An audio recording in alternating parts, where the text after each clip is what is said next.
Halo sobat Red Hooligan Mania, balik lagi sama gue di channel Red Hooligan ya, channelnya fans loyal Manchester United. Oke, para Mancunias dan Red Hooligan Mania, setelah lo semua pada nonton ya match MU versus Fulham ya, yang berakhir dengan skor 1-1 ya geng.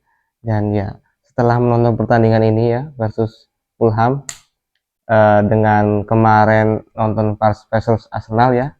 Jadi mari kita harap sebagai fans diturunkan lagi ekspektasinya ya guys. Tapi pas itu kita cukup senang gitu ya dengan hasilnya walaupun kalah kontra Arsenal, dan kita berharap kedepannya bakal bisa lebih klimaks lagi, lebih maksimal lagi. And setelah nonton match kontra Fulham ini kita harus menurunkan ekspektasi kembali ya gengs ya. Setelah kita sudah jauh di langit ekspektasi kita, sekarang ditabrak lagi suruh turun gitu ekspektasinya, suruh diturunin. Jadi cukup rolling coaster ya pokoknya nonton Manchester United ini. Jadi harap mental kalian dijaga baik-baik ya supaya bisa mengarungi musim ini sampai berakhir. Oke geng, jadi sebelum gue mulai ya pembahasan preview tentang pembahasan dan review match kontra Fulham ini, bagi lo yang belum pada subscribe channel gue, boleh banget lo support gue ya dengan cara tekan tombol subscribe-nya ya. Jangan lupa nyalain loncengnya supaya lo semua bisa dapat updatean terbaru dari gue gitu ya. Jadi oke, let's kita mulai geng. Okay, let's go.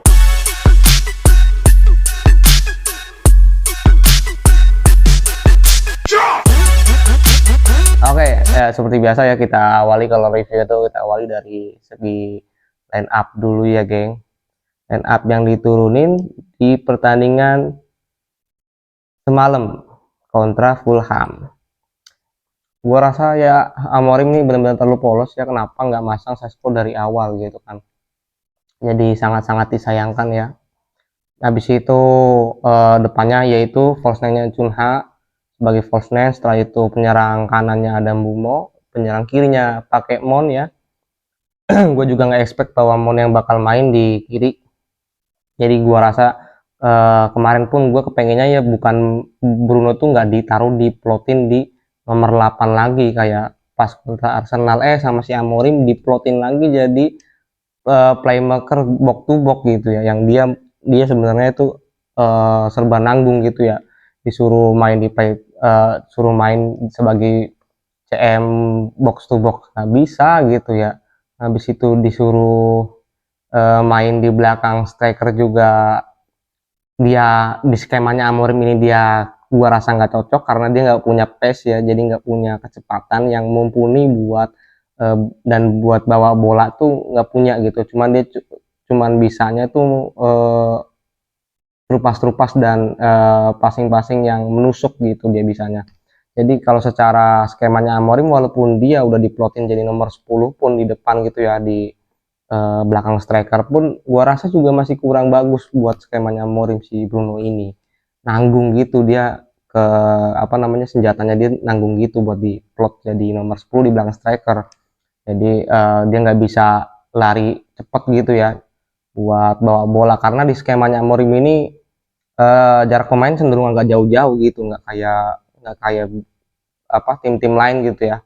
Jadi lini antar pemain tuh jauh-jauh jaraknya, jadi butuh banget yang namanya pace kecepatan gitu. Dan Amorim gue rasa juga nggak suka umpan-umpan yang terobosan-terobosan kayak senjatanya Bruno, yang Bruno punya kan umpan-umpan terobosan yang cepet-cepet gitu ya, yang langsung ces gitu ya, langsung baru dia megang bola langsung ces gitu. Amorim nggak bisa gitu, Amorim tuh nggak pakai begitu intinya. Si Amorim ini makainya skemanya tuh lebih seneng yang kayak lari cepet kenceng bawa bola dribbling gitu ya, kasih supply ke yang pemain penyerang gitu, dan ya end finishing gitu. Pengennya dia tuh seperti itu sih Amorim. Dan si Bruno ini makanya nanggung banget, ditaruh nomor 10 juga nanggung, taruh nomor 8 juga dia nggak bisa carrying the ball dengan baik gitu ya. Fisiknya kurang mumpuni buat ditaruh di nomor 8 ya, buat duel-duel nggak mumpuni. Makanya itu that's why ya si Amorim pengen datengin Baleba, karena secara fisik kuat, bawa bolanya juga kuat, dribbling oke juga gitu. Dan ya tengah itu si Bruno ditandemin sama Casemiro yang sudah uzur lagi-lagi, kenapa nggak Ugarte lagi yang main dari pertama? Harusnya gitu kan, Ugarte udah dari pertama udah gitu kan ya. Ugarte plus eh si ini siapa? Ugarte sama Casemiro. Ugarte sama Mon gitu. Kalau emang Bruno jelek di nomor 8, kenapa Bruno ditaruh di nomor 8 gitu? Mending taruh di depan aja di posisinya Mon gitu. Sesko main dari awal begitu kan. Gue cukup kecewa sih dengan line up-nya si Amorim, geng. Cukup kurang puas lah melihat startingnya pun udah kurang, gua rasa udah bau-bau nggak enak lah pokoknya lah ya, geng. Alright, kita mulai dari babak pertama ya, geng ya. Ini cuman gue catat cuman highlight pertandingan cuman beberapa lah ya, biar nggak kelamaan gitu. Karena ya seri juga gitu, gue males banget mau bahas gimana gitu kan, namanya mainnya jelek gue rasa, jadi gue males banget bahas terlalu full gitu. Kurang bersemangat intinya gue. Ya pokoknya di menit ke-8 ya, pokoknya di babak awal mulai kick off kita lumayan bisa megang bola dari pertama menit awal ya. Cukup tenang ya. Kalau di menit awal di bawah 10 menit itu kita masih bisa sirkulasi bolanya masih oke juga. Progresi bolanya juga oke ya di sampai ke menit 10, 13 sampai 15 menit itu masih oke ya. Dan di yang paling penting di menit ke-8 ya, Cunha ya berhasil ngelepasin placingan ya yang nyaris banget gitu ya, nyaris banget masuk, sayangnya cuma kena Mister Gawang. Dan habis itu ya lanjut ke menit 13 ya, si Altay Bayindir ya kan ya, dari belakang dia langsung umpan lambung gitu ya, dan ya sampai gua juga nggak expect bakal itu sampai ke Cunha ya. Dan bagusnya juga dari si Cunha, dia bisa ngontrol bola dengan bagus ya, nggak lepas dari kakinya, dia bisa menang duel dengan back lawan gitu. Namun sayangnya ya itu apa namanya,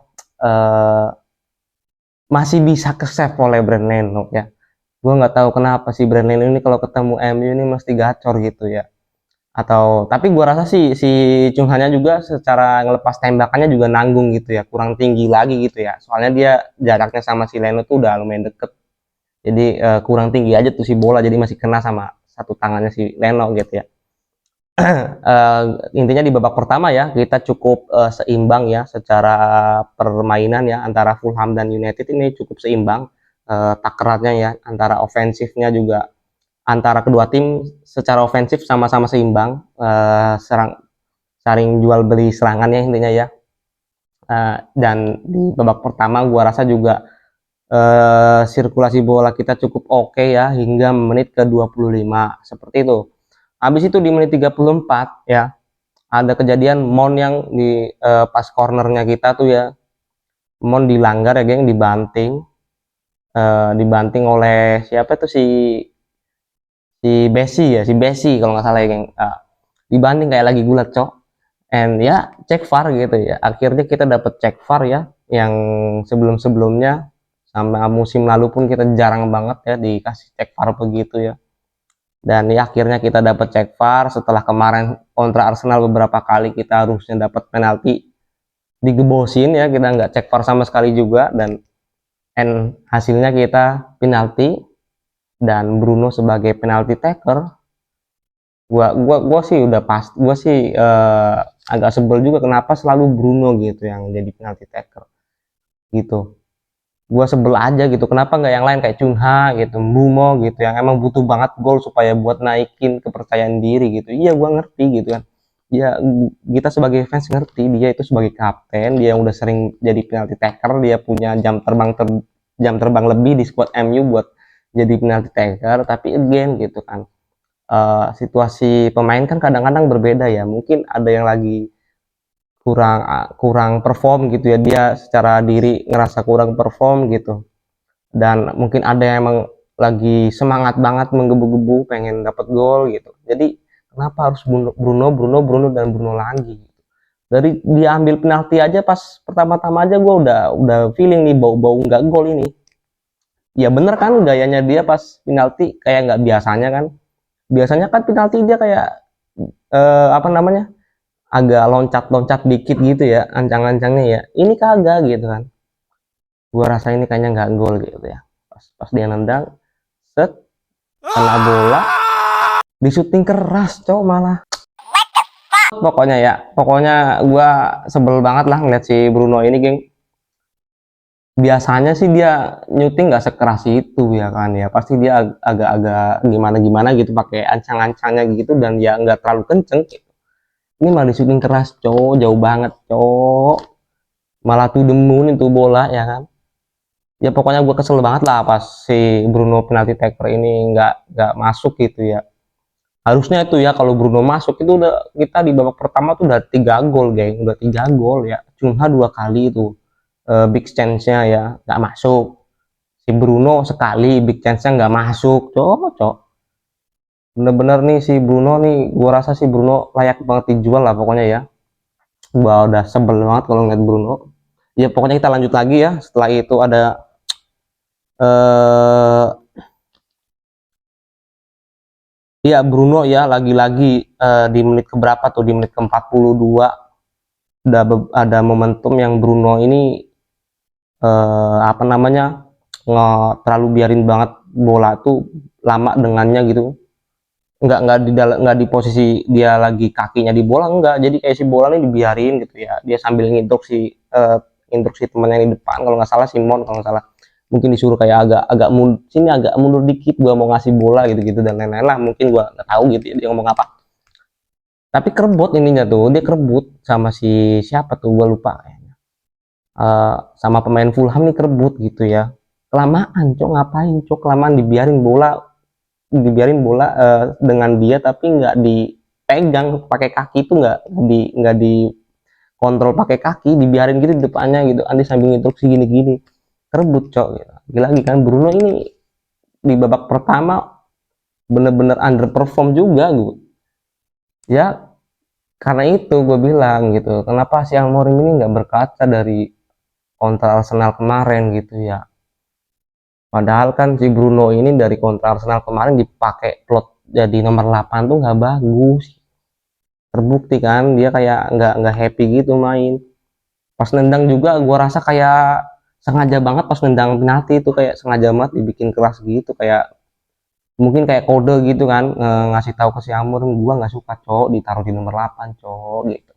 Mungkin gitu ya, mungkin gua rasa sih harusnya sih itu gol penalti, orang biasanya juga gol gitu penaltinya si Bruno mah, kenapa di syuting keras gitu kan, dari cara nyutingnya aja kelihatan banget nih si Bruno kayak kesel gitu, kayak nggak happy banget, kayak tanda buat kode ke si pelatihnya si Amorim, gue nggak suka dikasih tugas jadi nomor 8 gitu di tengah gitu, di belakang gitu, gue nggak suka, nggak happy, intinya mukanya dia aja kelihatan nggak happy.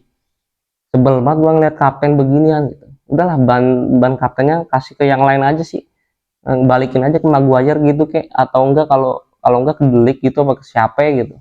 Kesel banget gua liatnya si Bruno kayak begitu, udah penalti gagal berapa kali nggak jelas umpannya juga. Habis itu lagi ya di eh, 15 menit akhir babak pertama ya, malah kita yang sering ditekan ya, kita nggak bisa keluar ya, pokoknya kita di bawah tekanan ya. Terbukti ya beberapa kali Fulham nyerang terus, habis itu cornernya Fulham juga banyak banget ya. Pokoknya di 15 menit terakhir kita benar-benar udah hancur ya, ritme permainan kita udah berbeda lagi, udah ibaratnya udah balik lagi momentumnya, lebih sering buat Fulham secara ofensif. And ya babak pertama usai dan gua rasa anti klimaks banget ya, harusnya emang kita bisa gol banyak udah di babak pertama, bisa 3 gol atau mungkin 4 gol gitu ya dari momentum peluang-peluang yang lain ya, di luar si big chance-nya Cunha 2 kali sama si penaltinya Bruno, gua rasa ada beberapa juga yang lumayan berbahaya gitu tapi nggak terjadi apa-apa gitu. Pokoknya benar-benar anti klimaks. Habis itu kita lanjut lagi ke yang babak kedua ya geng. Di babak kedua ya gue feelingnya ya pas kelar nih babak pertama, di babak kedua gue harap banget si Sesko langsung masuk gitu atau bagaimana gitu, karena buntu banget di depan gitu, si Cunha Cunha oke, bagus buat ofensif, terbukti dia 2 kali bisa big chance gitu, create big chance gitu dia bisa. Cuman kan finishingnya nggak mantep gitu ya, kayak insting buasnya buat di depan tuh nggak mantep gitu, karena dia emang nggak bukan striker yang, dia jarang juga di Wolves juga dia jarang banget bikin gol di kotak penalti lawan tuh jarang banget gitu. Dia lebih sering kayak dari luar luar kotak penalti dapat golnya si Cunha di Wolves. Jadi gua rasa harusnya Sesko masuk lah gitu ya di babak kedua awal. Dan juga si Bruno ganti lah gitu, cabut kayak tarik Bruno gitu ya. Ganti sama si Ugarte dah cepet-cepet gitu kan. Si Casemiro si Casemiro juga dicabut-cabut ya, suruh Mount balik, gantiin plotnya si Bruno di nomor 8, terus si Ugarte jadi nomor 6 sebagai defensifnya gitu, sebagai DM. Jadi harus gua pas babak kedua, sebelum babak kedua tuh gua harap yang diganti yaitu Bruno sama Diallo gitu kan ya. Itu aja sih, gua kepengen digantinya itu pas sebelum babak kedua. eh Awal babak kedua kita yang dipaksa ya, bermain di belakang dengan intensitas kita yang menurun, justru malah babak kedua tuh, eh, babak kedua mulai tuh Fulham udah menguasai jalannya pertandingan, justru kita yang sering ditekan suruh bermain di belakang ya, intensitas kita juga menurun. Menit 57 baru ya, di menit 57 ini ya si siapa, kita dapat corner. Dan ya gua rasa pas itu ya itu sundulannya Yoro yang masuk gitu, orang Yoro selebrasi dan lain-lain gitu ya, ternyata ternyata malah gol bunuh dirinya si Muniz, cok. Pas udah gol nih, udah mau kick off lagi, lah kok tulisnya malah OG Rodrigo Muniz gitu ya, heran. Pada perasaan kayaknya gua rasa liatnya si si Yoro yang dapat bola gitu ya, nyundul gitu, malah malah OG-nya si Muniz gitu. Di menit ke 68 baru Ugarte masuk tuh kan, Ugarte malah sekarang jarang banget jadi starting. Gue bingung banget nih kenapa sih Amorim jarang banget masang Ugarte starting, padahal si Casemiro udah jelas-jelas banget dia secara fisikal di tengah udah nggak bisa. Kenapa maksain Casemiro mulu secara jadi starting? Mendingan Ugarte yang starting, ntar si Casemiro baru-baru masuk di menit-menit 65 70 baru masuk kayak gitu kan. Malah Ugarte baru masuk di menit 68. Soalnya Ugarte kalau jadi pengganti tuh kayak panas apa, nyetel panasnya itu agak lama gitu. Nggak kayak dia dari starting main tuh beda. Kalau si Ugarte dari starting udah main tuh nggak jelek gua rasa. Tapi kalau dia jadi pengganti gitu, jadi dari bangku cadangan terus dia masuk menit-menit 68 kayak tadi, gua rasa malah nggak perform gitu. Dia telat telat panas gitu. Babak kedua intinya banyakkan Fulham ya secara ofensif, nyerang tuh lebih banyakkan Fulham daripada kita. Bener-bener apa ya, bener-bener terbalik lah. Kita cuman bagus tuh sampai, kita tuh cuman bagus 30 menit pertama sih gue rasa. Itu pun 50% 50% ya, jadi seimbang. 30 menit pertama tuh seimbang antara Fulham sama si MU. 15 menit terakhirnya kita juga jelek. Babak pertama, babak kedua awal-awal udah sama Fulham, udah lebih dipegang Fulham jalannya pertandingan. Sampai menit ke berapa tuh, menit menit 80 juga masih Fulham lah. Gua rasa malah bener-bener kita babak kedua tambah tambah tambah turun ya, grafik apa secara intensitas turun banget. Yang paling penting ya save Bayindir, oke, save Bayindir yang cukup oke di match laga kontra Fulham ini. Ada mungkin 2 atau 3 kali ya yang paling penting gua rasa save-nya. Dia cukup outstanding ya di babak pertama. Apalagi pas bola dari Iwobi tuh yang dari kemelut corner, terus habis itu dia shooting bisa ke save juga sama si Bayindir. Habis itu secara defensif di belakang Delek cukup agresif, determinasinya dia mampu membuat penyerang lawan cukup kewalahan ya, buat masuk kotak penaltinya kita. And habis itu, oh ya, di menit ke 72 ya golnya Smith Rowe ya, itu berasa Dalot blunder ya, Dalot blunder lepas bola, dia kontrolnya jelek, desisinya jelek ya. Pas itu kan dia nerima bola, kontrolnya malah balik badan gitu, sedangkan di depannya dia tuh ada si Bruno gitu, tinggal di back passin lagi, dipantunin lagi ke Bruno kayak gitu kan. Dia kan ngadep ini apa namanya, nerima bola ngadepnya ke belakang gitu kan, dia malah balik badan begini gitu kan, kena gitu, kerebut gitu kan. Harusnya umpan aja sih ke si Bruno gitu di depannya dia gitu, ngapain susah-susah pakai balik badan, eh, apalagi kena gitu kan sama lawan, berujung lepas bolanya kan. Ya itu golnya si Fulham dari blundernya Dalot gua rasa gitu. Kenapa nggak milih back pass aja ke si Bruno gitu yang deket sama dia gitu. Heran gue sama si Dalot, kenapa dipasangin sama si Amorim si Dalot ini. Tapi ya emang si Diallonya juga kurang perform sih menurut gue. Jadi si mungkin Amorim melihat jalannya pertandingan lain, mungkin si Diallo emang kurang perform jadi dimasukin Dalot. Tapi gue sebagai fans ngeliatnya Dalot emang jelek, apa yang dimasukin nih, sampah gitu. Sampai menit 65-an ya, sampai menit 65-an dari Sesko masuk di menit 52, nggak ada supply sama sekali, geng. Kalau lu nonton mesti lu setuju sama pernyataan gue ya, nggak ada supply sama sekali ke Sesko gitu ya.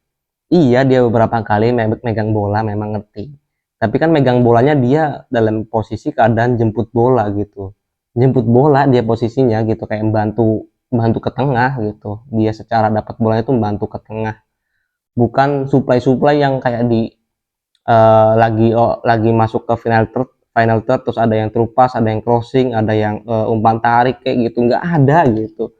Dia dapat bolanya itu pas dia turun bantu ke tengah gitu, baru dia megang bola gitu kan, megang bola dialirin lagi sirkulasi ke teman-temannya.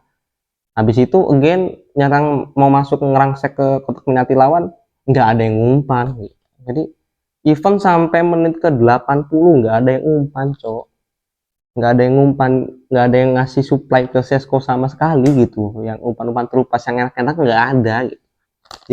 Dia cuman kelihatannya tuh pas lagi turun bantu ke tengah gitu kan ya, nerima bola gitu, pas dikasih umpan lambung dia kontrol sebagai pemantul gitu-gitu doang, dia dapat bola tadi. Heran si Amorim kenapa nggak dari pertama sih masukin. Terbukti kan jadinya nggak bisa menang gitu kan. Kesel banget gue lihat pelatih yang kepala batu kayak Ten Hag lagi nih. Yang gue catat ya, Dalot ini benar-benar jelek secara defensif, juga dia jelek ofensifnya, apalagi Katro gitu ya. Pokoknya ini orang sampah lah, udah pokoknya nggak usah dipakai. Kalau emang ada duit besok belilah wingback kanan juga buat jadi pelapisnya si Diallo gitu ya.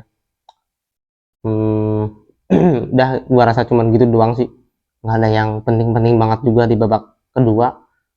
Ya udah gitu kan, kelar. Gua kesel banget, kecewa banget ya, hasilnya cuman 1-1 akhirnya, geng. Udah ditunggu-tungguin nonton dari minggu kemarin ya kan, udah semingguan kepengen banget nonton gitu lagi gitu ya, tambah nggak sabar pengen nonton lagi karena kontra Arsenal kita cukup oke mainnya. Ditunggu-tunggu seminggu, pas main katro, kurang perform menurut gua. Ada si Mbumo kurang perform ya, secara ya dia sih bagus, cuman gua rasa tetap kurang perform aja, kurang maksimal performnya. Meski itu Amad Diallo kurang perform, Casemiro dibilang kurang perform apa enggaknya, dia nggak terlalu kelihatan juga sih ya, kayak nggak ada salah yang terlalu parah banget menurut gua. Terus Fernandes underperform parah nih orang ya. Kalau emang ada duitnya emang laku mahal, jual aja sih gua rasa si Bruno ini. Habis itu si Dorgu, gua kesel banget juga nih sama si Dorgu gitu ya. Kan kita kan penyerangan sering banget dari sebelah kiri ya, sisi sebelah kiri ya kita penyerangannya. Tapi selama Sesko main gitu, setelah dia masuk tuh Dorgu sama Mon ini nggak ada yang bisa ngasih supply ke Sesko gitu, kayak pada alergi semua mau ngasih supply ke Sesko.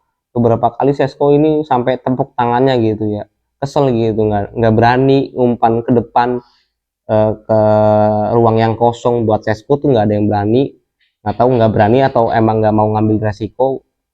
Gue nggak tahu persisnya gimana, tapi gua rasa beberapa kali bisa lah gitu ya dikasih umpan ke sesko gitu, ke ruang yang kosong yang mungkin di depannya sesko, tapi nggak diumpan sama sekali kan, terbukti nggak ada yang umpan sama sekali gitu.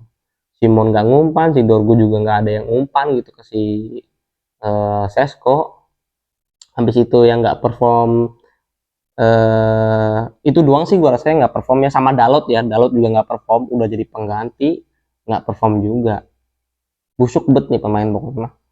Bayindir gua rasa sosok lah ya, nggak perform banget, nggak terlalu oke banget juga gua rasa. Iya, only satu-satunya pemain yang paling perform gua rasa menurut gua cuman Matthijs de Ligt. Matthijs de Ligt yang perform banget gua rasa di match ini, dan ya MOTM-nya juga versi gua ini Matthijs de Ligt ya. Kalau mungkin dia nggak perform, mungkin kita bisa kegolan banyak ya, geng. Soalnya babak kedua kita lebih sering keserang gitu, bahaya banget itu. Menurut gua cukup itu aja ya yang gua rasa, yang gua pengen bahas gitu ke lulus semua ya, Red Hooligan Mania. Pokoknya ini match boring banget gua rasa. Udah match boring banget, nyebelin gitu liatnya. Apalagi Bruno, sebel banget gue liat Bruno. Sampah banget pokoknya mainnya. Aduh, pokoknya ini match yang cukup eh, mengecewakan bagi gue ya. Jadi menurut lo, pendapat lo bagaimana, geng ya? Kita hasilnya akhirnya cuma dapat hasil seri, cuma meraih poin 1 ya. Jadi gua udah lemes banget mau ngomong apa lagi ya. Gua bingung. Jadi gua akhirin aja video ini, geng. And thank you for watching. See you in the next video.